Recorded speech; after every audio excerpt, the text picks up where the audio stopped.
Welcome to Game Pass News, recorded live Tuesday, October 12th, 2022. I'm Nintendo, one half of the awesome GPN crew. Mr. Sean Abbott, the hairlessly handsome man from across the pond, he's the other half. Today, we chat about Phil's Top Shelf, Game Pass Scrooge McDuck money maybe, and all the things dropping on Game Pass now and in the near future. You better sit down and buckle up, because Game Pass News is one crazy ride.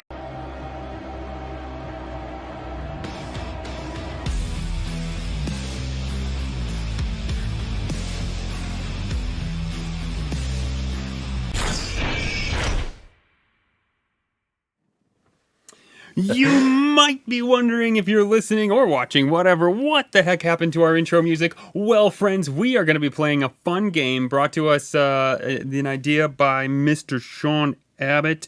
Play intro music to a video game and guess. I threw you a softball, Sean. Can you guess?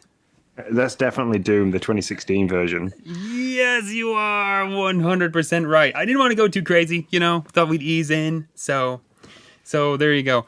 I'm going to be testing Sean's knowledge because, quite frankly, folks, I have none when it comes to music. I was like, this is a great idea, Sean, but I'm going to fail every time. And so here we are. So we'll be putting intro music to our intro. I like that. So that's what that's all about. Sean, how you doing, man? I'm good. It's been a crazy busy day. I've post-COVID decided that the kitchen needed decorating, so I have tackled the kitchen big time. It's now a nice green, but not that quite bright. It's I think the color's called Hey Pesto. It's more of a sagey green. Gotcha. So I've been doing that. Kind of finished off doing all the woodwork today while listening to Dads After Dark. So all I've got left is like the last little finishing touches, bit of silicone here and there, and a bit of caulk. But other than that, yeah, pretty good. Back to work tomorrow morning. So yeah, looking forward to that. Maybe not. My favorite part is you're taking pictures now in front of your kitchen walls because you have effectively created yourself a green screen, which I absolutely love. You're like sending me these pictures. You're like, hey, look at what I did. I created a green screen. It's fantastic. I love it. Yep. Anybody in our Discord that might have noticed my avatar's changed, that was made in the kitchen. So It's such a good It's so good. Cooking image. It's a really nice color with a good lighting to take pictures of stuff as well. So we've kind of like, that's now becoming the place where if for whatever reason we need to like take pictures of stuff, because I'm like with product placement, I like to take nice pictures. That's probably going to be the place where it happens the most now. So I love it.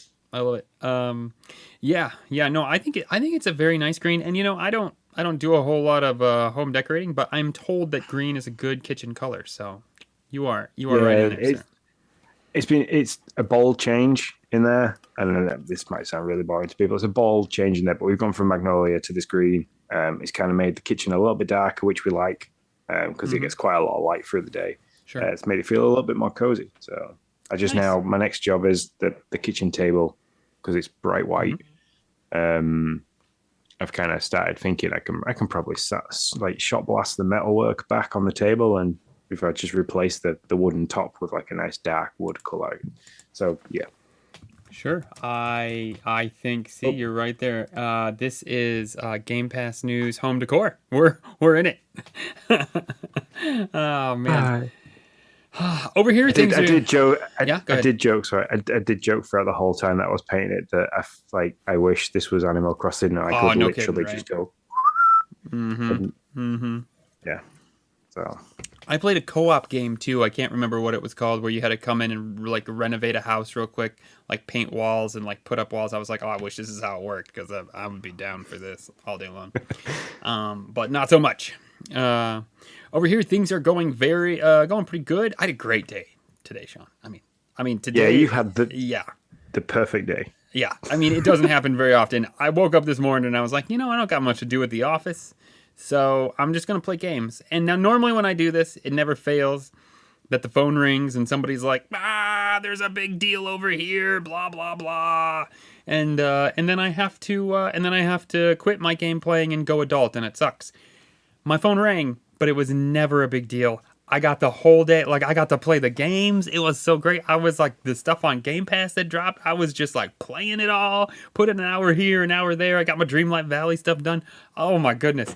I haven't had a day like this in a few months where like nobody bugged me and I just got to do my thing. It was great. It was fantastic. Loved it. Screw you. Screw you and your perfect day. No, I kind of, what is it? I don't know, You between stained a lot. coats of, yeah, between coats of stain on woodwork, I was kind of like sat in the kitchen, like the one chair that I'd left in the kitchen so I could sit down, and I was trying to get things added to the dock, and then I had the beef stew to prep for like for the meals for the next couple of days for work. So I was like, I prepped like what was it, a kilo of meat, almost a kilo of carrots. I did all that again. I think I talked about this last week. I did that while like watching a bit of Breaking Bad. So I had my iPad propped up in the window, and I was like dicing things up and just getting on with things. And yeah, I don't know. I just, Yeah. I think I'm kind of looking. I'm looking forward to a bit of normality going back to work. I think it's kind of having COVID and being ill. Has kind of knocked the normal rhythm of things out. So I'm looking forward to it. And tomorrow I'm on with my old shift, which is nice. So Cool. Good for you. Yeah. Glad. Yeah, that's cool. But the kitchen does look good. Let me tell you that. It looks real good. Sean, I keep sitting over here before we get into our top stories. I keep sitting over here. Well, I guess this is a top story. So no, I'm just going to bring it up. You showed me this stupid controller. And Sean, I just keep looking at it. I'm going to buy this thing. This Lunar Shift controller. I'm just like sitting here staring at it because you had to tell me about it. I said I was looking for a controller and you were like, have you seen the new one? And it's got the same design as the Aqua, except it's gray and it looks beautiful. And I think I need a third one because now that the kids know about the Xbox, now it's like we're playing Paw Patrol and only two of us can play. So I'm not just like collecting controllers. I'm not going to go crazy collecting controllers, but I need a third one. But because I don't want to go crazy collecting controllers, I have to like make sure I get the one I want. Anyways, Lunar Shift controller's out. It looks pretty. You can get it right now. Yep. $78. That's right. Yep. And I'll probably have it in my cart and bought before the end of the night. But let's not. But we won't talk about that anymore. Let's get to our tops.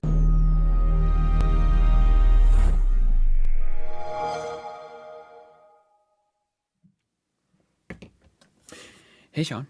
Did you see that Bethesda Twitter tweeter that Mr. Phil did?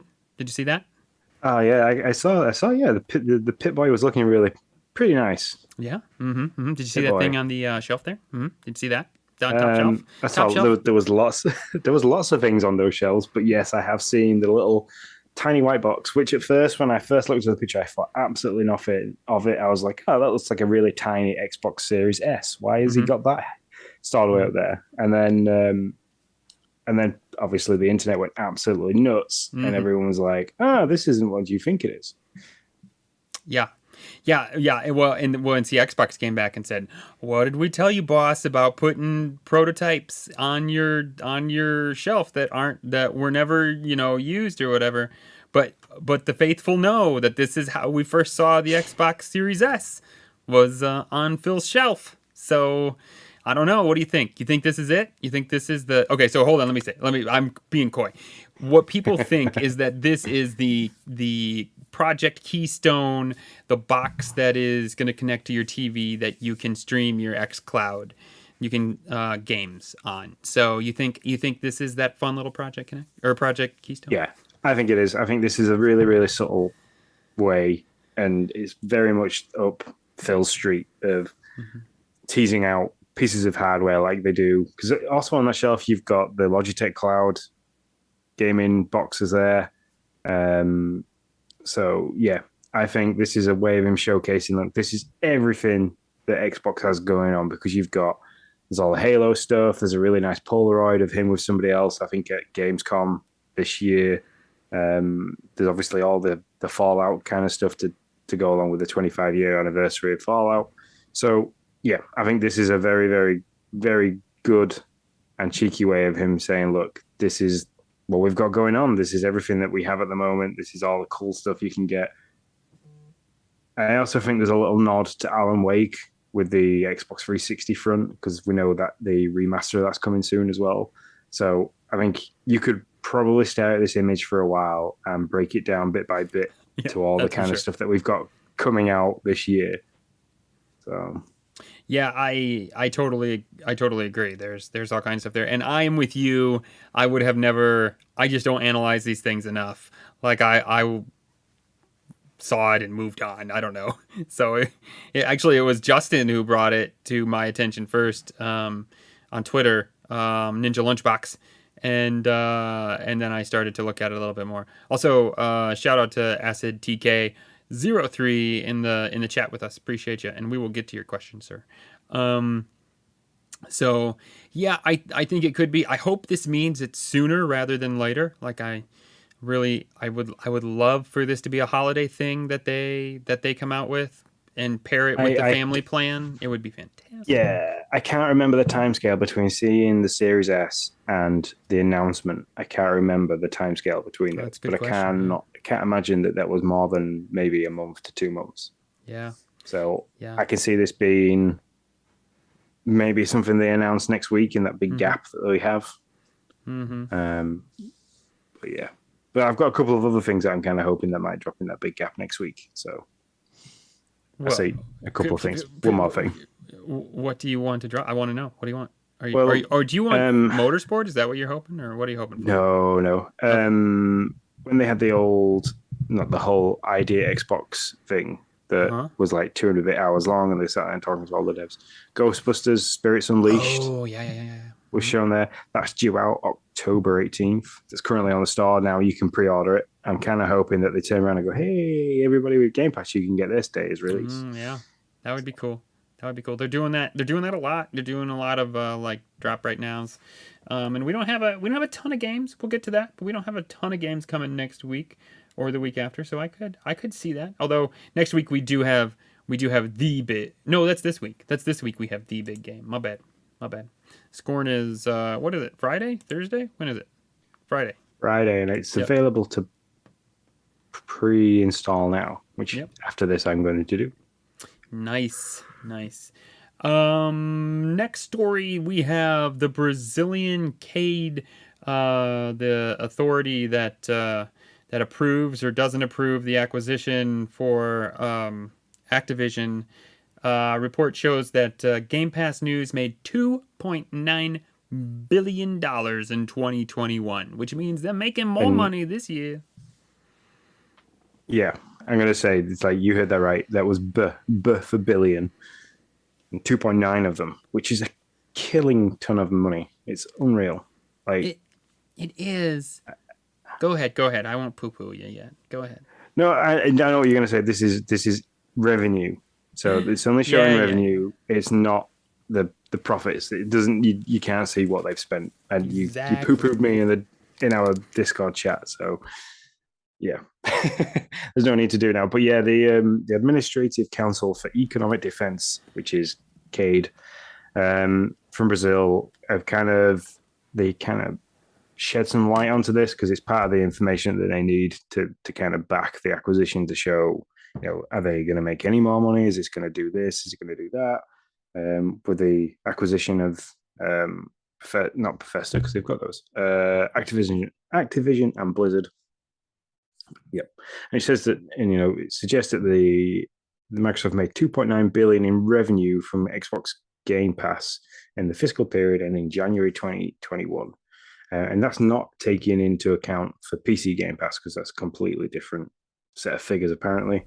I did not realize that. So yeah, it's a lot of money to be making now. Like you said, we don't know how much money they spent on purchasing things. You know how much money they spent on development of stuff. But even still, 2.9 billion is a crazy amount considering that was it 70, it was close to 70 million for the acquisition of Activision and Blizzard, wasn't it? Yeah, yeah. Which, if you want to take into account a 2.9 billion revenue in to the expenditure of 70 million, it's a big difference Mm-hmm. still.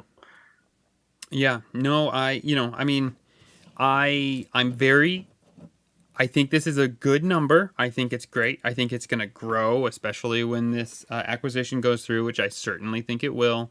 Um, and that's all great, but I do wonder, you're not hearing profit from Xbox, so I don't think it's a profit yet. I still think they're spending more than 2.9 billion, to be honest. So, yeah, it'll be interesting to see, but it's good to see that it's raking in some dough, and hopefully they can get that number to grow and they can equalize it out, and we can make it they can make it sustainable, because that's what they got to do. I mean, they'll put money into it for a good long time, but at some point, if they can't sustain it, they're going to have to drop it, and hopefully it doesn't happen, because then what would we be called?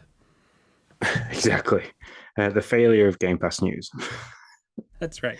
But the figure that they're quoting here isn't just through subscriptions. This is through subscriptions or any DLC sales that have been bought through Game Pass. So if you download a game and then go on to buy DLC for the game after that, or discounted games. So when a game's coming to the point where we're saying bye-bye, you get it for a discounted price.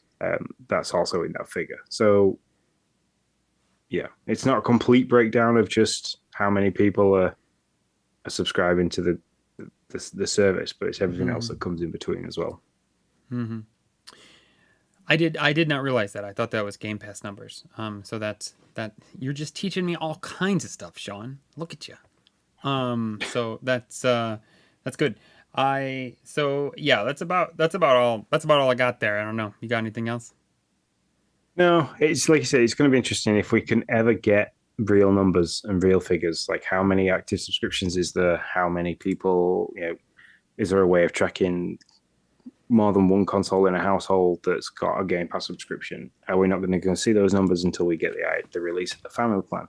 There's just so much information that we never really get from Xbox to kind of tell us how successful this service is.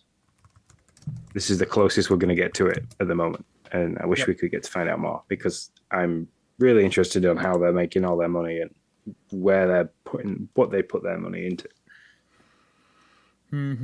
Yeah, I 100% agree. It would be great to get that number, but until and this is why I don't think that at the moment it's a successful service. Until it's successful, they're not going to give you that. Once it's successful, they're gonna shout it from the mountaintops. Like we talk about profits, like, hey, look, and this is what we were doing, and we turned it around to this. So this is how great it is. Thanks very much. Yeah, exactly. So it's just like console numbers, right? I mean, they're talking about console numbers again, but with the S, they weren't talking about console numbers. I mean, or not with the S, with the Xbox One, they weren't talking about console numbers.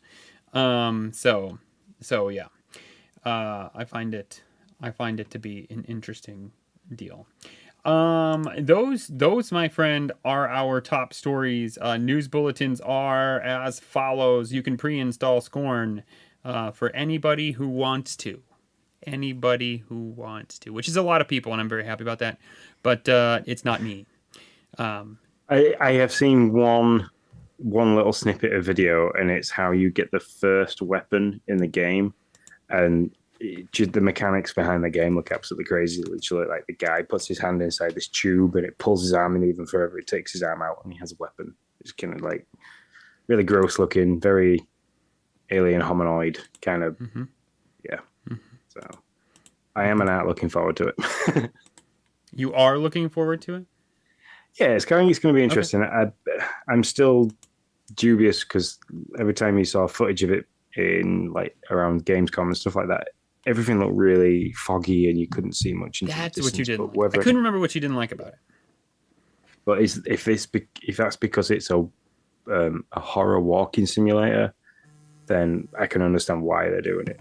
So yeah, I will watch your stream, Sean. I will watch your stream. That much I can promise. But that's all I can promise. I am not going to be playing it. Moving on, Starfield is a much bigger project than past Bethesda games. So says a previous dev. So, take this for a grain of salt. but I thought it was an interesting story. And I actually kind of bring it up more than anything because No Man's Sky has gotten a big resurgence. It's now on Switch. They had a new big um, DLC type thing for it. And I just find it interesting that like it's having this resurgence in and amongst this time where Starfield is kind of being poo-pooed as like well, it's not really that new because it's just another No Man's Sky. So I don't know. I can't wait to see what Starfield has next, and whatever they show next has to differentiate it from No Man's Sky. That's I think what their like main goal has to be. Show us how cool it is. Yeah. Show us why it's better, bigger, different than No Man's Sky. And because of the resurgence of No Man's Sky and how well received Cyberpunk 2022 is getting at the moment, especially with the news around them working on a new AAA IP and DLC and stuff like that, I'm quite glad Starfield has been pushed ever so slightly because I think it could be one of those games that if it came out in and amongst everything regrowing as it is, that it could get overshadowed quite easily. Yeah. Yeah, I could see that. I think I said this in our last week's thing. I could see it getting pushed again. I really could. I mean, right now, if they choose a spring date, it's going to come out in and amongst a bazillion different things. I mean, I don't know. I could see it getting pushed into, maybe it'll be an 11/11/23 game. It's not as cool, but, it just take its old date, basically, just a year later. But whatever. We'll see when it comes out. I do find it interesting. I do hope it succeeds. I am excited to play it. And if I can find the time, I really want to jump into No Man's Sky. I have never played the game, to be honest. But now I am one of those people who like am kind of intrigued by No Man's Sky because of Starfield and because of the way that the internet has kind of connected them as being similar, even though we don't really have any idea how true that actually is. So yeah, and I mean, I can remember people talking about No Man's Sky when I was still working at my previous employment, when that's like way over 3 years now. So No Man's Sky, for it to be getting a resurgence and finally some kind of nod or notice after 3 years says a lot for our previous conversation about should that game have been in game preview mode before it was released. Yeah, that's for sure. Next bulletin, a new cheaper Xbox mini fridge is out right now. You can get it at least in North America. I didn't check if it's in the UK too. Get it at Walmart for $80 USD. Yep. So, and it just obviously the marketing behind everything to that is that they received lots of requests to make a smaller version at a lower price, so they did. It holds 8 cans. It looks quite cool.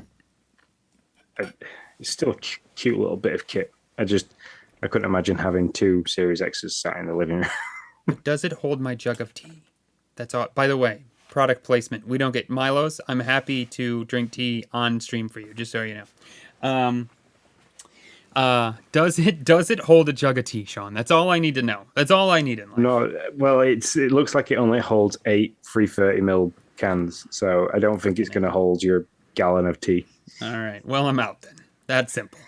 But it's if it did, like if I could just open this little fridge and pull out a gallon of tea and put it back in, I would almost buy it. I don't think I would, but I would almost buy it just because it would be funny. What would be good is if you could get something that would fit inside and like the nozzle poked out, and you could drill a hole in the fridge and just have it as a dispenser. Oh my, you are singing to me, Sean. You're singing to me. This is beautiful. I love it. It's a mini fridge, like tea dispenser. This is perfect. Yeah. No, I think it's really cool. I did peruse it. I actually clicked on the little link, went to the Walmart site, looked at it, and then I slapped my hand and I clicked off of it before I made a bad decision. It's a collector's dream to have. It's one of those things that people that collect all the kind of offcuts of different bits and pieces from Microsoft and their Xbox consoles, the lights, merchandise T-shirts, like all the different kinds of console skins that you used to be able to get for the Series X, for the 360 and things like that. it's a nice, cool little collectible. It's not something I'd be interested in, but I can see people being pretty hyped about it out there. Yeah, sure. Yeah, for sure. Last bulletin, Lunar Shift Special Edition controller is out now. You can pick it up at a bunch of different places. Although I tried to pick it up on Amazon and they're back ordered to November something. So just so you know, and it's going quick. And it does look cool. It has the aqua design, the blue one with the smoky swirls, except it's not blue. It's like a smoky gray type thing. So pretty cool. And that I believe is that's our top stories for the end news bulletins for the week. It's been a lighter news week. Yeah, Yeah, for sure. I'm kind of hoping that we're going to get some news, maybe the back end of this week, over the weekend, some kind of interesting drop. So yeah, that would be nice. They dropped one of those little graphics with all the stuff in them, and it was pretty much everything we already knew that was coming. So it was like, well, okay, there wasn't much there to really talk about. Game Pass headlines for this week: Evil is out with the Among Us like. I'll talk more about that in what I've been playing because I did play it. Coral Island is also out, a farming sim type crafty game. I have not played it. Don't. It looks cute, but I haven't actually tried it out. I probably will though. Put an hour or two into it and see how it feels. So, October 13th, so Thursday, Dyson Sphere Program. Is that a PC only game? Why do I think that's a PC only game? Am I right about? think it was PC only. Yeah, PC Game Pass only. And then Friday the 14th is the big one that everybody wants to play, Scorn. Scorn, which I know Ninja Lunchbox is really looking forward to this. Let's see if it comes out Friday. We're hoping for a pretty chilled weekend. We've literally got Logan to his motorbikes. So I'll hopefully try and get something played for the weekend. If not, it could be my late night Friday night thing that I do. And I might try and get the stream done like ASAP as soon as the game's available. So sweet. But that's no promises. I'm working the next 3 days. So I didn't update my stuff too because Costume Quest is out today as well. Sorry, that didn't make my list. So Costume Quest is also out today, which we will be talking about more because Sean and I have both played that already. So next week, October. I couldn't believe this is out already. This was perfect, Sean. I have to tell you, the way this played out for me, even though I rushed to play it so that I could get it done in time, but playing Plague Tale, the first one, when I played it, just feels so right. I had a little break, and now, in a week from today, I will be playing the next Plague Tale, and that just feels so good. Like I'm like, sweet, I'm all in. It doesn't feel too close. It's not too far away that I'm like, I don't even really remember the story all the way. I remember it perfectly. I am very happy. I will be playing that game.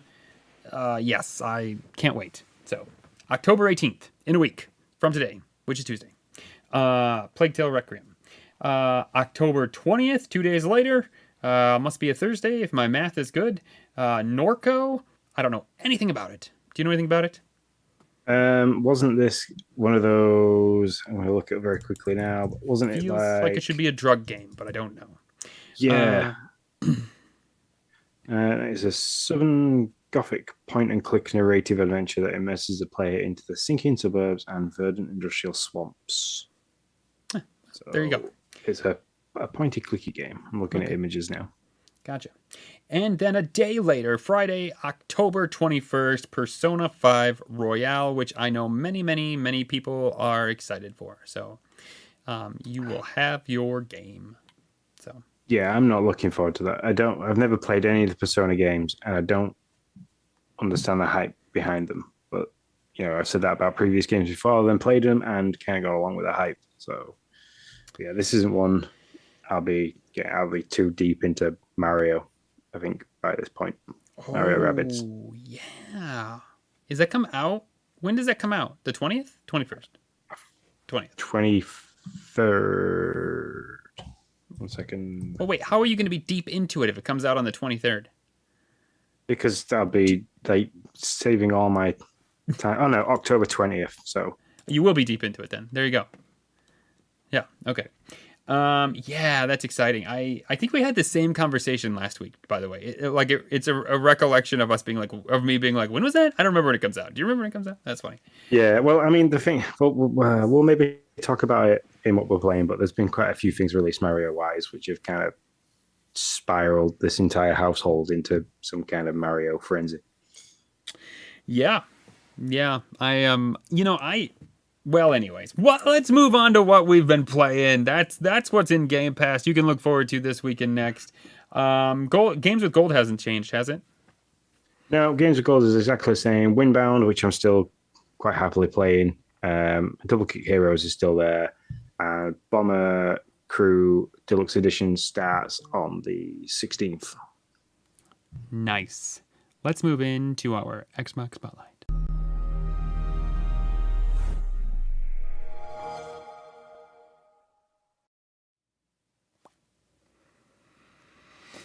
Sean, of what have you been playing?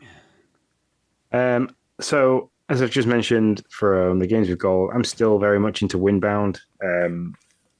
I am enjoying that game quite a bit. I have had to take it off survivalist mode and gone into adventure mode because I am absolutely sick to death of having to rebuild my boat from scratch. I'm losing quite a few things because if you your character, you can consist of having key items, held items, and then bag items. And in survivalist mode, you get to keep all the key items regardless, and you keep all the held items, but you lose all the items in your bag. And now some of those, especially if you've crafted them, take a long time to get. Like to make the hammer and the axe requires like a good half an hour to 45 minutes of gameplay to re-get those, because you've got to kill certain beasts to use the bones from those beasts to make the tools. You can't just kind of make it out of rocks and sticks. Gotcha. So one of them you need this, it's called a Gloomhorn jaw. And now that thing's really hard to kill, like ridiculously difficult. It's very, very quick. It disappears and reappears, and it's got a really horrific lunge attack. So to be able to get, and you need two of them, so be able to get two jaws, it takes a lot of work.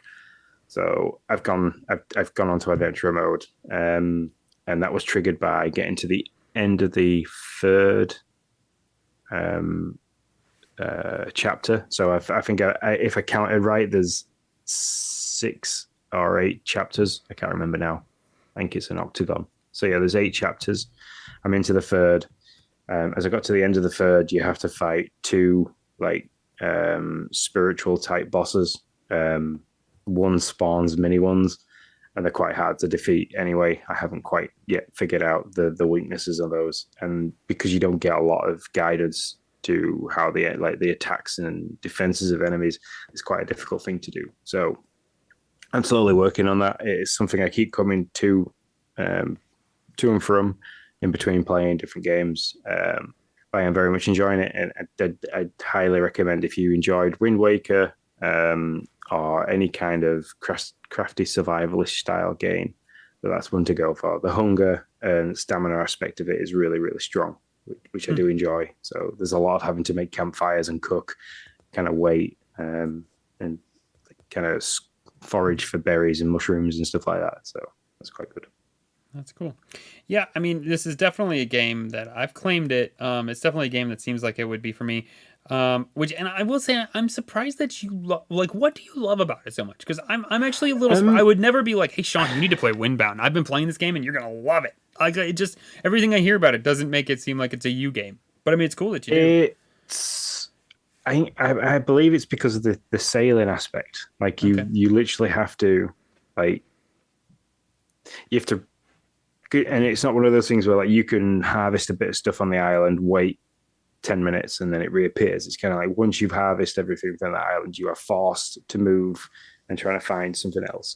There's no like dedicated map to tell you that you need to go to this area. So every time you spawn in a new chapter, like the map is completely different. You start on your boat bobbing around in the ocean, and you've kind of like got to look around and think, oh, look, there's land over there, set sail. The wind changes constantly, so the sailing aspect isn't a case of just pop the sail up and off you go. You've got to kind of use the wind. You change the direction of the sail. There's stuff like there's sharks in the sea that can attack you and things like that. So you've constantly got to be on the lookout for stuff. It's just very interesting. It's very other than obviously fighting spiritually type monsters and ghosts and stuff like that.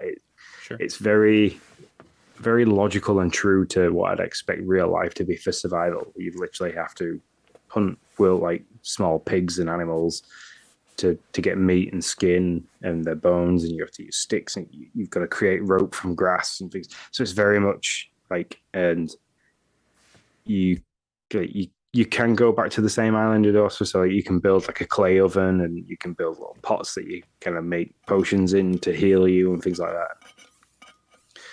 But you've got to make everything from scratch. So you've got to find the clay, you've got to make the kiln, then you've got to find more clay to make the pots. And it's just very interesting. It's very like stripped back because it's not overly difficult to play, and it's not overly. They've put a lot of work into it, but they haven't put too much in, and it's not unbelievable, which is what I really like about it. It's just nice and easy to play. There's still quite a lot of mystery in the game, which I enjoy. Like it's not, I don't know, it's just not overly done. It's not overly cooked. They've got it just right. And sure. Nice. That's cool. What else? That's pretty much about it. Like I've been doing a lot of painting, so that's kind of took up a bit of time. On Saturday, after I took Logan to, so let's think, it was Thursday night, wasn't it? The whole Mario movie trailer reveal was Thursday night. Yeah, I think so. So Friday morning, I saw the picture for the Mario poster. I saw that, didn't show Logan it straight away. I showed him it on Thursday and then said to him, look, while you're in bed, they're going to release the video for the trailer.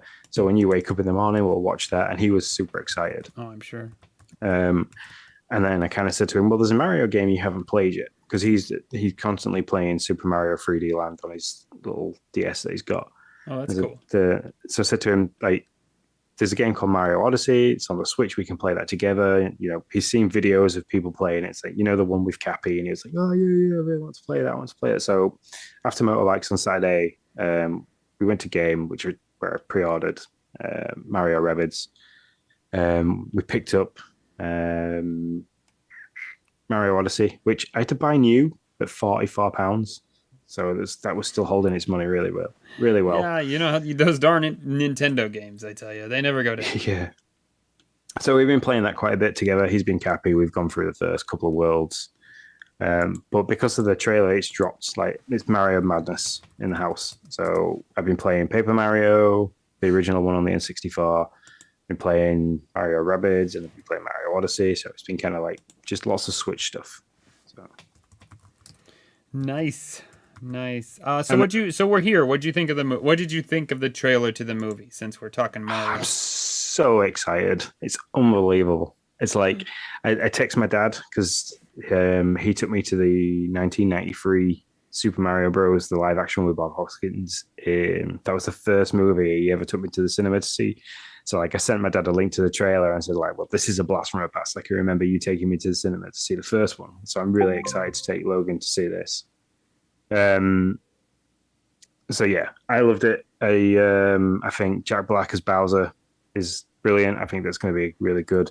I liked Kame's voice really well. I think the fact that he sounds a little bit older and a bit different to everybody else is really good. You don't just get the normal squeak that we get from him. Charlie Day as Luigi, even though it's only 2 bits of sound that we get from Luigi in that snippet at the end.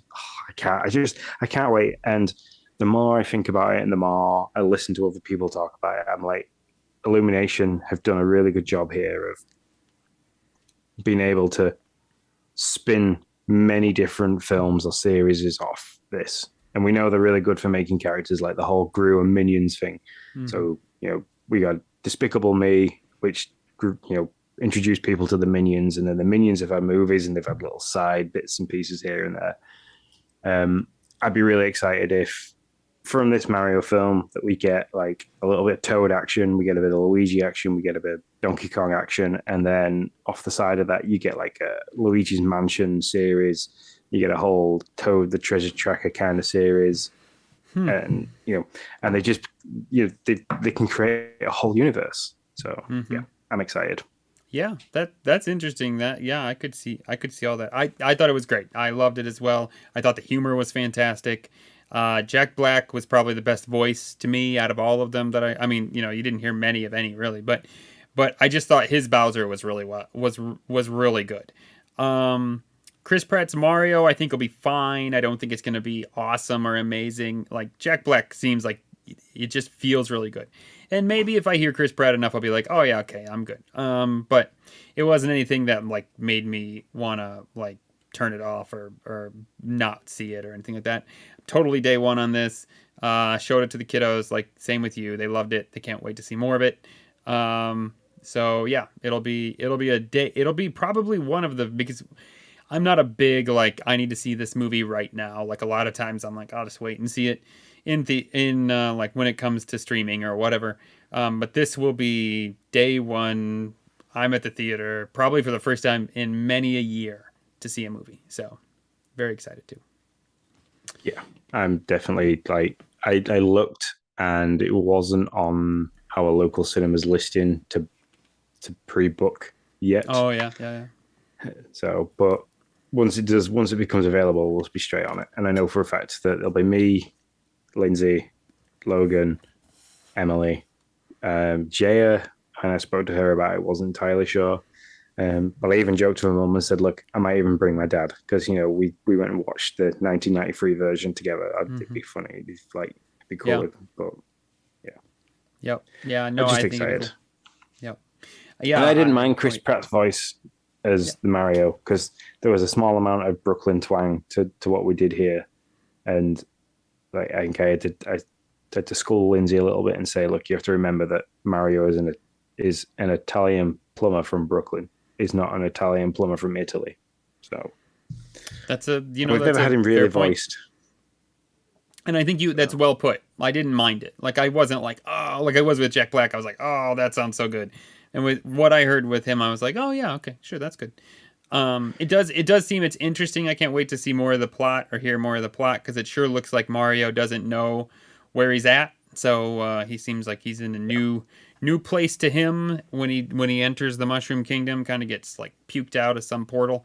Yeah, I'm excited to see where they're going with this and how they're definitely. Play it out. I just can't wait for any more trailers. So I want to see how Princess Peach has worked into this, and like you say, you want to see more story. That's the. Yep.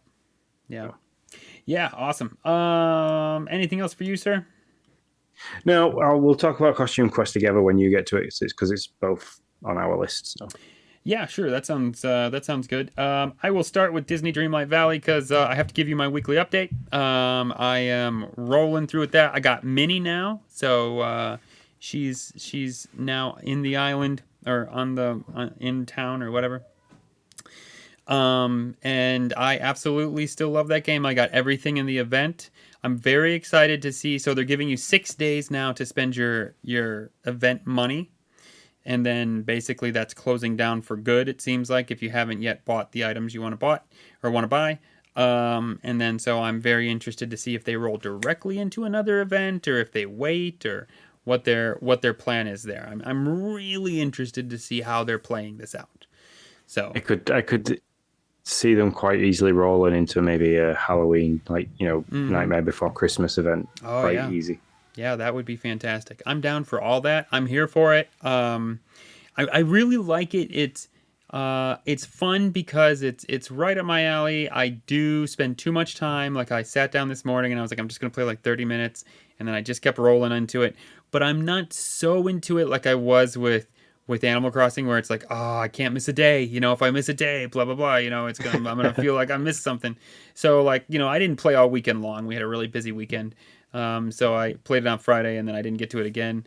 Actually, maybe I Did I play on Saturday? Maybe I played on Saturday and I didn't play Sunday and Monday. So yeah, but I'm absolutely loving it.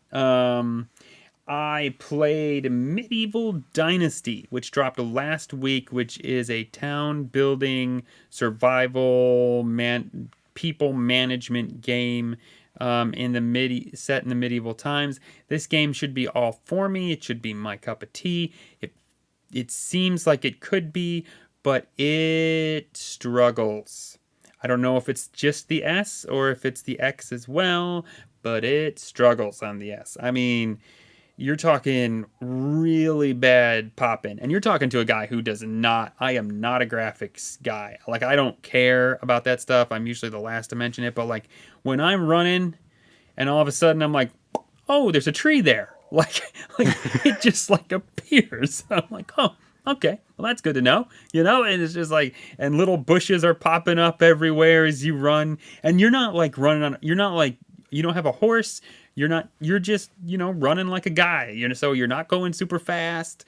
And then I started to play, it's very convoluted, but I'm not going to hold that against it, because I think it wants you to struggle in the beginning to learn the systems, to make, just like you would if you were thrown into this world in the beginning. So my only complaint is this is a Switch complaint.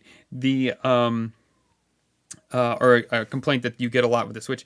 The font is so small, and there seems to be no way that I can tell to like make it larger. I mean, my TV's pretty good size, and I was like kind of squinting, and I don't know. I there was a very, very little exclamation mark to show me where I was supposed to go, and I had to zoom all the way into the map to be able to find it, which is also annoying because when I back out of the map and come back in, it immediately pulls me all the way back out. So I have to press the button a bunch of times to zoom all the way back in every time. So there are a lot. I mean, this is a game that's been out for a while, so it's very odd to me, but not on console. This is his first foray on console. So I think they got a lot to work out on the console side of things. In the end, I stopped. I crafted an axe. I was supposed to chop some trees to make my first house. I chopped down a tree, and then the tree fell over and then lifted off the ground and suspended in the air, and then I got stuck in the trunk. So that's how it ended. And I was like, you know what? I'm not going back to this. And there's even this is how much they don't trust their game, Sean. There's even an unstuck button. Literally, like you hit the pause menu, and you can go down and click unstuck, and then it moved me from the trunk. But then, so I thought, okay, I'll be fine. But then it dropped me about 4 feet in the ground. So then my knees were stuck in the ground. So this is my first foray into Medieval Dynasty, and until I hear of some patches, will be my last. So that's that. I'd love to see those patches, by the way. I'm just looking into this, and a lot of people are saying exactly the same. And a lot of people are saying for a game preview, but I don't think this is in its game preview format anymore. It originally dropped in September 2020. Yeah, I didn't know if it's in game preview. I must have missed it. That's news to me. No, I don't think it is. I mean, this is made in the Unreal Engine, so you shouldn't be having those kind of issues graphically in the Unreal Engine. Yeah, they remind me of old school 3D issues, like just going through stuff, falling through the ground, that kind of stuff. Like it was not pretty, and I was not going to deal with it anymore. But there is something there. I mean, it's got a really, if they can clean it up, and I'm guessing it works on the PC, because when this was announced, everybody was very excited for this game. I mean, I heard a lot of people talk about, I can't believe it's coming, can't wait to play it. So I'm guessing these are console-only issues, or else I can't imagine it'd be getting the praise that it got when the announcement came. Yeah, it's got a 9 out of 10 on Steam. Yeah. So in PC Gamer gave it a 74%. So I can't see the PC people having the same issue as the console guys are having. Yeah. Yeah, so hopefully that gets fixed, because, man, there's a lot there that's real fun. No doubt about it. Evil. I played Evil. This is the Among Us-like game. Dropped today Except it's a little bit. It's a 3D. It's 3D version. You're in this fantasy land. There's conspirators. You're given the ability to do like one of my person both times could make these gates. It could be fun, but I don't know yet. I played 3 games. The first game, the whole thing fell apart. Nobody won, nobody lost. The second 2 games, I'm guessing the conspirators left because I ended up just winning. It's somebody left and then it said victory. And my real gripe about this game is it uses a lobby system. So, like, when you go in, you have to then you say you want to play a game. It gives you all these options to choose from, all these different people who have created lobbies. Then you have to choose a lobby and wait old school style for that game to start. Like, if you're playing with a party, obviously that's how you're going to play. You're going to create a room and you're going to get everybody in there. But if I'm just by myself, like, let me just hit play and find me a place to be. Like, go through the list of rooms that you're creating, find the one that's ready to go, shove me in it, and get me going. Like, I don't want this. It does that in Among Us, though, as well. Yeah. I don't know, because the only time I've ever played it is with randoms, and you have to pick a room depending on how many people are in it and the rules, and then you have to sit and wait, and sometimes you get kicked out of that because they don't want random people in it. Why do they do that? I mean, to be honest, I've never really played Among Us by myself. We had a group of 5 or 6 friends, and we always played with them. So, but yeah, I mean, why can't it be like Splatoon, where it's like I'm by myself, I say I want to play Turf War, and it doesn't make me pick out of like 15 rooms, try to figure out which one it was. Although, funny story, Sean, when you go into one of the rooms, you have to press Y, and apparently they don't have a way to kick you out. Okay, like the host can't kick you out of that room, so I say, sure, I'll be in this room. And then my phone rings one of the few times for work. So I set my controller down and I'm like, blah, blah, blah, blah. And I mute it, obviously, because I don't want whoever I'm talking to hear. And then I'm done with the phone call. I turn it on and all I hear is, effing Nintendo. He's holding a room hostage, that effing Nintendo. And I'm like, oh shit, what's going on? And I hadn't pressed Y to be ready. So nobody could nobody could start the match until and everybody was just like cussing me out. I was like, I'm ready now. Sorry. I had a phone call. Yeah. It was great though. But they need to find a way to kick out those people who aren't doing what they're supposed to do so that the rest of them can play. I can't even really talk much about the game style. I didn't get enough into it. I will say it's very it's very like season pass. It's got, when you come to it, it really looks like Fall Guys when you first open up the thing. Like you have all the bars about what's going on and how far you've come and where you are in the season and what you can collect and all that stuff. And so it really. See, I'm done with that kind of mechanic in a game. I think after playing things like Sonic Racers mobile, Mario Kart World Tour mobile, and then asphalt racing and stuff like that, I'm really done with it. We've got this event going, this and it's like I just want to play the game.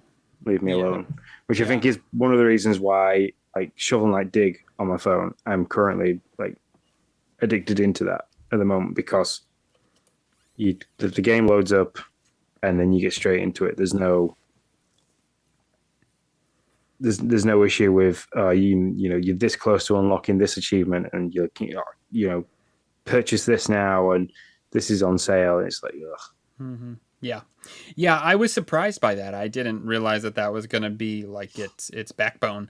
But I'll probably hop in a couple more times. I think this, as with Among Us, could be very fun if you find that group of 6 to 8 people that you can hop in with and play. So it's got the same. I did go through the whole tutorial, so I did kind of get a feel of how the whole thing works. You get to do these tasks during the day, and then you sleep, and then the conspirators are out. And hopefully like the one time I laid a trap in front of my door, and I caught one of the conspirators trying to come in, but they can come in and kill you, and then that's that. So if I could get through an entire match, I could probably learn more of the ins and outs of it and maybe have a good time. But the problem is that hasn't happened yet. That said, on to the gem of games that dropped today for me. A 2010er, which I find funny, feels like it should be a Games with Gold game. I'm not going to lie. Costume Quest. So Yeah. this game is simple, but it's a Double Fine game. It's got hilarious dialogue. I mean, absolutely spot on. You're walking around a neighborhood trying to find your twin sister who has been abducted, and it's an turn-based RPG style game. You knock on doors. Sometimes you get candy. Sometimes you find a troll and you jump into a battle. I mean, this game, you should play this game. It is fun, and I'm not even a turn-based RPG guy. Just to be real honest, but it makes me laugh, and I love the humor. I'm sold. That's all I gotta say. Yeah, and the battle system's really nice as well, where you can select an attack, and then you've got a quick time event to kind of spice that attack up, and you get a charged attack which generates after 2 turns. It's really simple. There isn't a great deal for what I've experienced yet. There isn't a great deal of dynamics to that. It's just a case of battle away. I agree. It's very simple. It's straightforward. I like the feel you get with the game. You literally feel like you're a kid walking around the streets in Halloween, going from door to door, knocking on stuff, getting candy. There's trash cans you can smash. You can wail away at those with your little Halloween bucket, and you get more candy from it. I haven't figured out what the candy's for yet. Okay, you will. It won't take you too long. You'll get there. It's. I mean, this game lives and dies for me though on the dialogue. Like when I listen to him in the beginning, him and the twin sister like argue back and forth with mom and dad, and talk to each other. Oh, it just reminds me of Noah so much, and it's just so adorable. Like it's so spot on the way the two like banter back and forth, and they're like, why don't you just walk in front of me so I'm going to walk in front of you so I don't have to look at your face. I mean, it's just like, it's just so two kids talking to each other, that are siblings. I mean, it's so fantastic. It's really well done. And it's not overly heavy with the dialogue.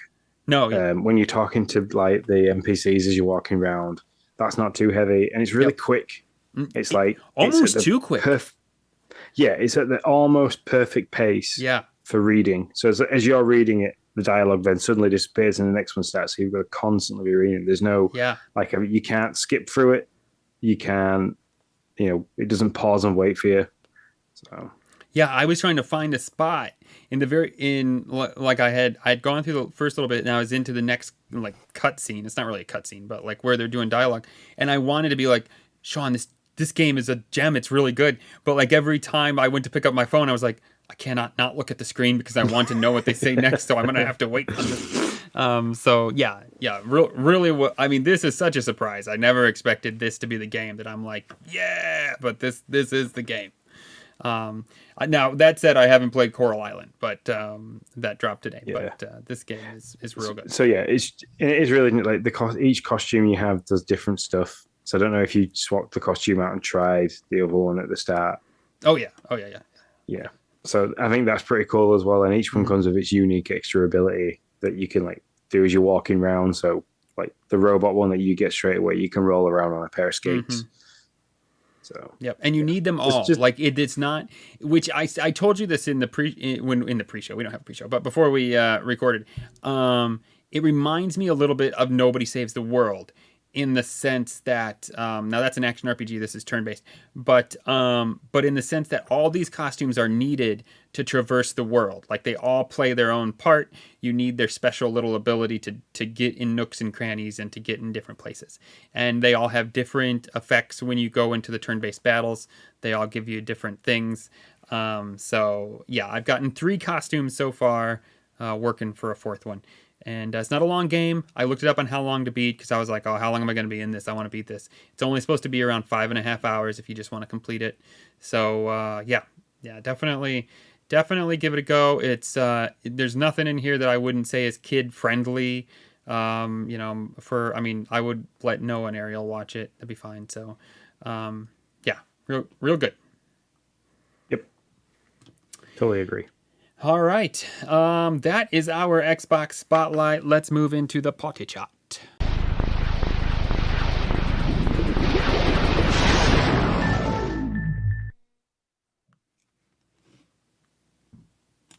So we have 2 questions this week. We've got one from Hambone Johnny and one from John Blanco. Just very quickly going to scan Twitter one last time before I finalize, but just in case we always get latecomers. But yeah, Mr. Hambone Johnny, he got in touch with us via an email, which is nice. It's our first community email. So I have that loaded up in front of me. The email says, "Hey, it's Hambone Johnny. My son asked to be a bat for Halloween. Not Batman, not a vampire bat, just a plain old bat. Of all the things he can choose from, I am completely perplexed by this bat request. So his question is, do you have any odd costume stories from your kids or when you were a kid?" A bat. Just a bat, huh? That's really interesting. I had a mom who loved to sew and make costumes, and actually Becca loves to make costumes as well. Right, actually, right now we are gonna be Sonic this year. So, when I say Sonic, I mean the Sonic universe, which kind of makes me puke a little in my mouth because I'm not a huge Sonic fan, but whatever. I kept wanting to be the Ring.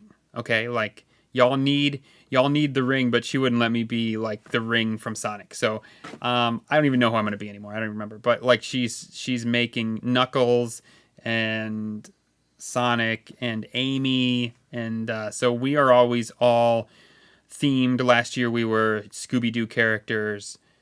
So yeah. So this is really easy. I could Noah as Sonic, Ariel could be Tails, Becca could be Amy, and you could be Knuckles. Yeah, I don't. This is how I'm not removed. I don't want to say I'm removed from it, but this is how much like it's my wife, it's Becca's thing, and I just let her roll with it. I don't even get in the way of it. I know she loves it. I wouldn't dare take it from her. So like, I don't even know who's who, to be honest. I know I've seen her make a Knuckle. I think Noah's Knuckles. He specifically asked to be Knuckles. That's interesting. So yeah, I don't even know who I'm gonna be, but I know that she will hand me a costume and I will wear it because I'm good with it.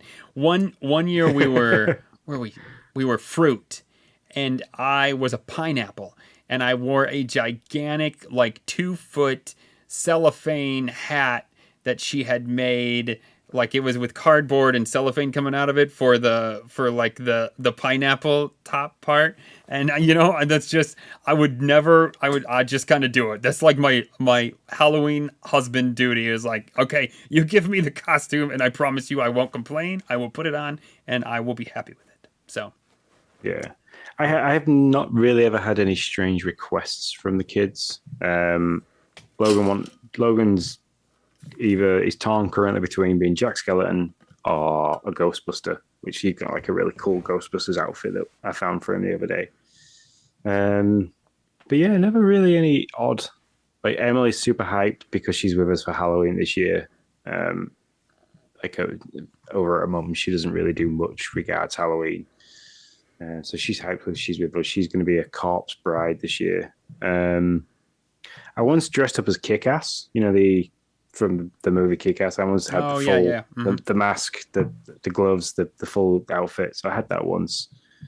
But yeah, I've never had any strange requests, and I'm confused as to why just a bat, not Batman, or a vampire bat. But I suppose the mystery behind bats and how they see and how they fly around and never fly into anything. I suppose that's always a quirky, weird, scary thing. So. Mm-hmm. Now I can tell you a funny story. That's from, you got to go a generation back with when my mom was a kid, and my grandmother, like my mom and my aunt always tell the story of how for like 4 years. So my grandmother came over from Poland, didn't know a whole lot about Halloween and all that jazz, and would swap the same two costumes for the two of them. Like one year, one was a hobo and one was a ghost. And then the next year, they just kind of, and they did that for like 3 or 4 years. And like, they always, like, my mom and aunt always tell the story of like, oh, I'm another freaking ghost again this year. We're always the same two things. Because apparently, I don't know if they didn't have the money or there just wasn't store bought costumes. And my grandmother had no idea how to make a costume. And so she had those two things and she would flop them back and forth for like, I don't know, 3 years is the story I've been told. So I'm glad that I didn't have to deal with that. A ghost or a hobo over and over. At the previous power station that I worked at, the overalls we had to wear were just navy blue, just all navy blue. There was no like high-vis stripes or anything like that. So I once dressed as Michael Myers because it was really easy. Because blue boiler suit, boots, mask, that was easy. So I'm dying to, because like I've got the bald head. I'm dying to like be able to grow goatee and just go Heisenberg, and I've said that for years because I can grow a really good goatee, but it just takes a lot of pre-planning, and I'm a bit too late for that this year. So my wife, when she was in college, they did Wizard of Oz theme, and she was the house. So she like literally made like she made a house for herself, and then one of her friends went as the Wicked Witch, and so yeah, I when I see those pictures, I always think lots of sitting on a friend. yeah, exactly. So the last little bit to Hambone's email says apparently pumpkins are a scary thing too. Have we got any insights to that? And he attached a little video of his kid saying that pumpkins are pretty scary too. So I mean, pumpkins can be scary. You can carve a pumpkin and it can be goofy and silly and fun, or like some of those things. Like I don't know, do you get the food? Do you get the Food Channel over there? Like we have food channels. Yeah. One of them's like always like carving pumpkins, and some of those like are freaking freaky, man. How they do it. I mean, if I was a kid, I'd be scared. If I was an adult, Logan isn't afraid of pumpkins. That guy lives for them. We currently have 1, 2, 3, 4, 5, 6, 7, 8, 9, 10, 11, 12, 13, 14, 15 pumpkins just in my living room as I'm looking around. And that's a mixture of crocheted ones and then actual pumpkins that we've been to a pumpkin patch recently and picked. We're doing that this weekend.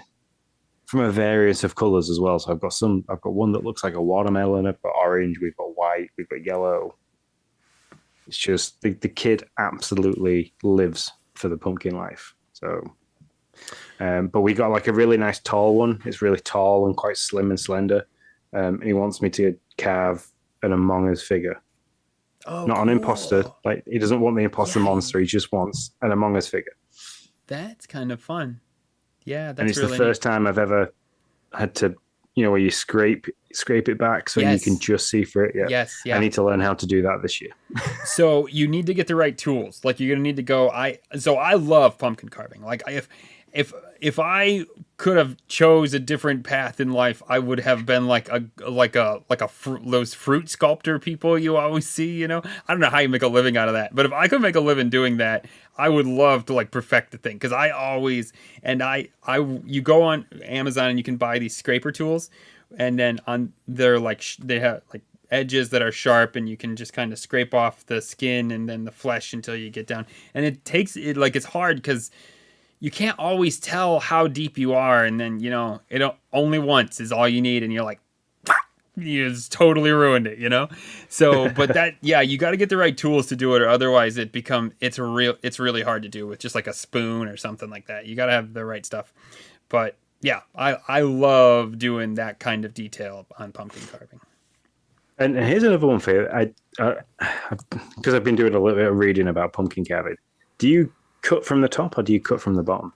We cut from the top off bottom last year. For the first time ever, we cut from the bottom, and it actually is legit because water doesn't get in the pumpkin when it rains, so the pumpkins lasted quite a bit longer outside because we put them on the steps and we put fake little candles in them, and so yeah, at least that's my assumption. Now, granted, some water's Yeah. coming in from the carving part, but it's not, it's not as much. The top shrinks after a few days because the water starts to dry out of it, and then it doesn't set like it did in the very beginning, and then water starts to get in, and then that's the end of it. And so yeah, And we did that's bottom. everything I've been reading says you should cut from the bottom. Yep. Because it's easier to remove the inside, all the seeds and stuff, and that's an easier job to do rather than trying, because obviously the seeds all grow from the bottom up. Right. Yeah. And yeah, a lot of people are saying they stay drier for longer, so they stay fresher for longer. So this year is going to be the year we cut from the bottom. So. Nice. Yeah, last year was the first year we did it. Becca was like, "Let's try this," and I was like, "You are friggin' nuts!" But she was right. So cool. Anyway, thank you very much, Mr. Hambo and Johnny, for that. That broke into a good, interesting conversation. John Blanco from Des After Dark. His question is, what are your favorite spooky games? And I can probably answer that quite quickly for you because you don't like them. So. Yeah, Costume Quest. I legit was thinking, this is the first real Halloween game that I've played, to be honest. No, but I will say Luigi's Mansion. I know it's not like super spooky. Okay, I get it. But Luigi's Mansion and literally I was thinking, wow, this is a great game. This is a great Halloween game. I don't play a lot of these. But between those two, those are about as spooky as Nick gets. Yeah. I love the Resident Evil series. I like the Outlast series. I like the Silent Hill series. So I'm a big horror game person. I absolutely love them. But for my favorite spooky game has got to be the original Outlast game, because I haven't played anything that has made me literally go and scream in real life while playing it. So Outlast 2. I didn't get that. Could you try again? No, I don't want to try again. God damn it. But no, the original Outlast is very different to the second one. The second one, I think they kind of got the idea that they wanted to be a tactical, scary game, where in the first one, you were literally just walking around an insane asylum armed with a video camera. There's no weapons. You can just hide. That game scares the living crap out. So yeah, which leads me into the second part of this question of what makes a game spooky to you. So for you, what makes, because I know we have different takes. So you don't like the jumpy, scary stuff. No, I don't like the jumpy, scary stuff. And I don't know if I ever really talked about this on like the actual podcast. I like, if I'm really into a game or it's intense for me, like I will actually dream about it. Whereas, like, because I know we've talked about, like, oh, I'm watching this vampire movie or whatever, this vampire series, and you'll be like, how are you watching that? But you won't play, like, Resident Evil. Like, if I watch a movie or something like that, I don't, like, dream about it. Or it just doesn't, like, it doesn't hit me the same way to where I do that. Whereas with this stuff, Resident Evil was the first game I played where, like, I had dreams about it that night. And I was like, no, I ain't doing this again. Not happening. I don't want any part of this. And so I can't remember which one it was, but it was one of them. And so anything that involves the zombies or the jumpy scaries and all that fun stuff, I'm out on all that. I consider that close to horror. And so spooky fun for me is like Luigi's Mansion and stuff like that. Yeah. So for me, for a game to be spooky, it's got to have, and Hideo, the guy behind Silent Hill, he has this like to an absolute T. So for me, a game to be spooky and scary and a little like to get the heart racing for me has got to have the perfect amount of time where something doesn't happen, but you're waiting for it to happen. And I think they did this in Silent Hill. It was in Silent Hill 3. At the start of the game, you're kind of walking down this really long winding thing. And this seems to go on for ages. And the music keeps changing and things kind of like judder and shake around a little bit. And you constantly, because you know the game's a scary horror game, so you're expecting something to happen. But nothing happens. Nothing happens in that walk. but it's perfectly the right amount of time for you to get to the point where your palms are getting a bit sweaty and you're like, something's going to happen. I'm like, I'm on my edge of my seat here. It's going to, and then nothing happens. And that to me is the psychological experience that you get from playing a game that's scary, where you're waiting for it to happen. And that to me is what Outlast has. Outlast just has that, like, you kind of, when I first played it, I wasn't expecting the horror that was inside the insane asylum. Obviously, it's a big, huge, abandoned insane asylum. You know you're going in there, you know there's going to be horrific stuff. But I didn't realize that there was no way of fighting back. So as soon as that, I was like, you have no defense other than to run and hide. I was like, no, this isn't for me. And it took me ages. And I don't think I ever have finished that game. It's taken me ages to get to different parts because I can only play it in sections. I can only play it for so long. And then I've had too much. Yeah. So with Resident Evil, I could sit and play through any of the Resident Evil games now without having to take a break. So I think you hit on two things that make that they play into. One is no way of fighting back, or maybe even worse, like a limited way of fighting back, right? I mean, like if Resident Evil just gave you like AK-47s and all the ammo you ever wanted, it would be more of like a zombie shooter, right? It would be more something like that. But instead they give you like, I don't know what some of the older ones give you, but I know you had the handgun and you were always like, shit, I have like 3 bullets, and it was always so limiting that ammo. And just like when you use those last little bits, it's like, and then, this happens to me not in like super spooky games, but even in just like action shooters. And I think they do it also. You can tell me. And it's kind of like what you're saying, but it's, you do something where you enter a building where you expect there to be enemies and there's not. And you do that like 2 or 3 times. And then all of a sudden you enter a room and then they've gotten you used to like, okay, we're good. This isn't here. It's not going to happen, And then you enter the room and they do just the opposite. And you're just like, ah. So the got you effect. Yep. So Exactly. Resident Evil's got that perfect balance of, they drip feed you enough, like obviously the healing side of it was first aid sprays and green herbs. They drip feed you just enough ammunition that if you're a good shot, you can get through the game in a breeze. They did that in 1, 2, and Nemesis, Resident Evil 3. Resident Evil 4 was a completely different kind of style of game because you were meant to kind of go through that arcade style.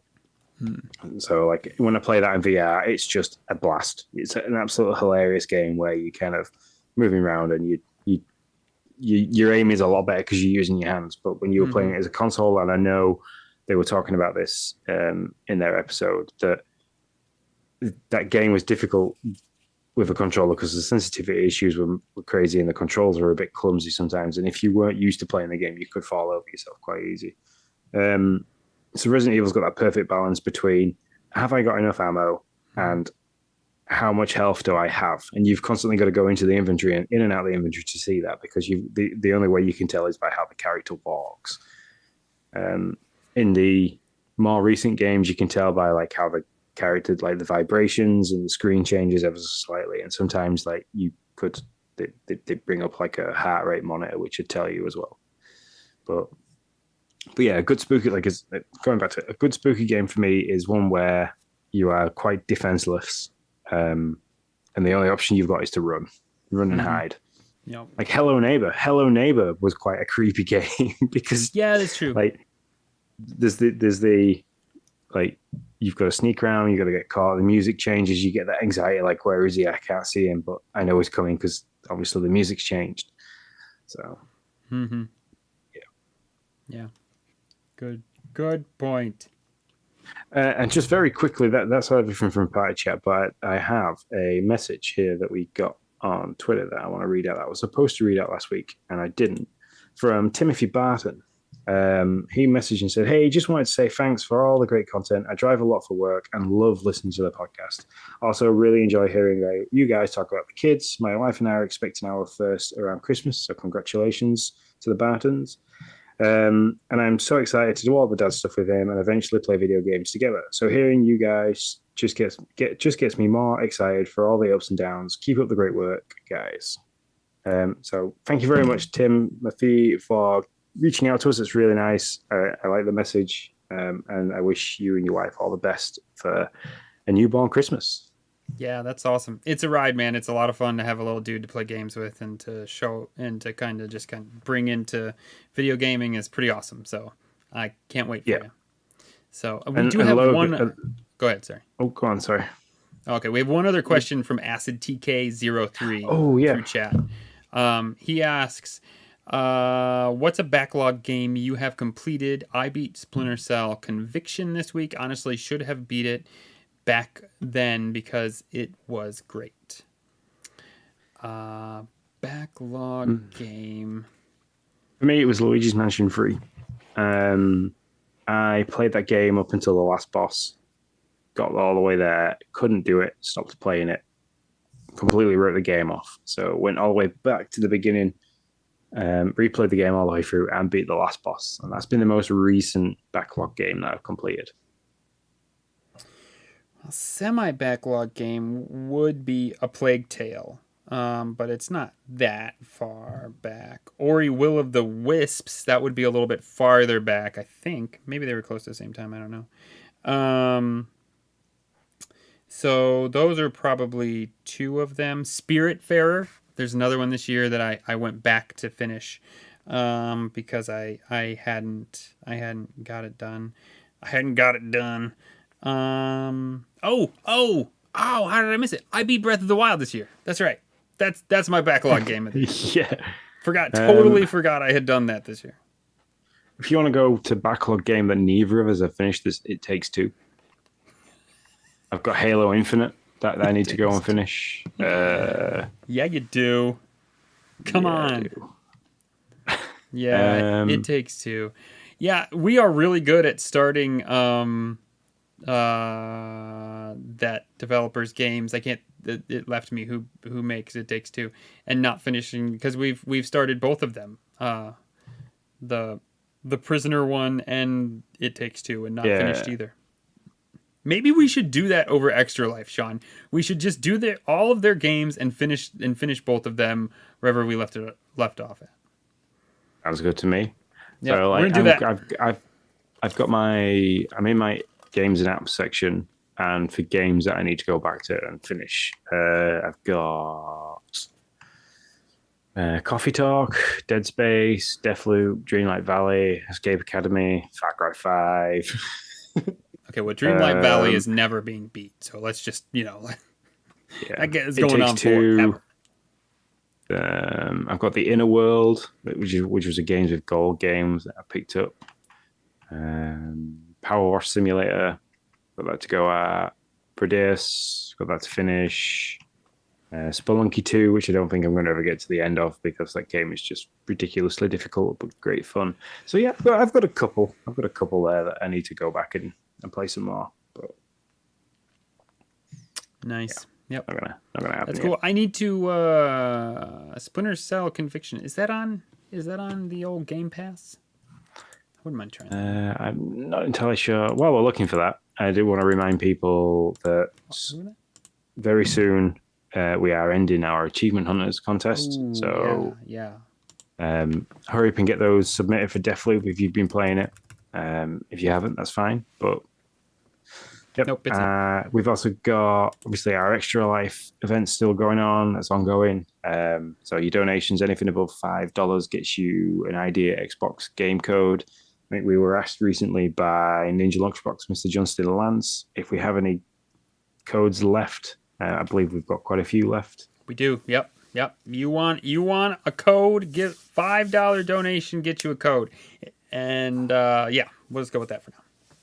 Yep. And then one that I keep forgetting about to mention to everybody is obviously the co-op campaigns. So subscriptions on YouTube, reviews on Apple Podcasts, and follows here on Twitch. Mm-hmm. Any of those, once we get the 2-hour targets, there is a monetary reward based on that. I think it was $50 per target that we achieved. So, jump in, get involved. You've got a chance there if you are part of all three of them to earn $150.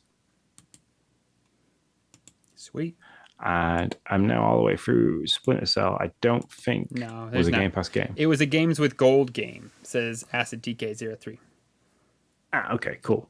Thank you very much for answering that question. I managed to do well to fill that gap of me scrolling all the way through all the Game Pass games that are available. All right, and I think that's a show. That's a so, sir. This is a show. Yep. Okay, cool. So as I keep mentioning, if you want to get in touch with us on any of our social media sites, that's Facebook, Twitter, Twitch, and YouTube. It's at Game Pass News gets you there. If you want to be part of the Discord action, head over to patreon.com/Nintendo Dads. As little as $1 a month gets you access into their Discord, or subsequently you can subscribe to our Twitch channel and we will sort you out access there. If you want any sweet merchandise, if you're watching the video of this, if not, I'll explain to you. Nick is wearing a really nice black hoodie, which is displaying our Game Pass News logo. If you want any of that, head over to redbubble.com, search for our shop Game Pass News, and you can purchase that there and represent your favorite unofficial Xbox podcast. Thanks very much to Acid TK and Hambone Johnny for being in the chat. It's very, very appreciated. We love you all. And until next time, guys, we shall see you later. See you later, guys.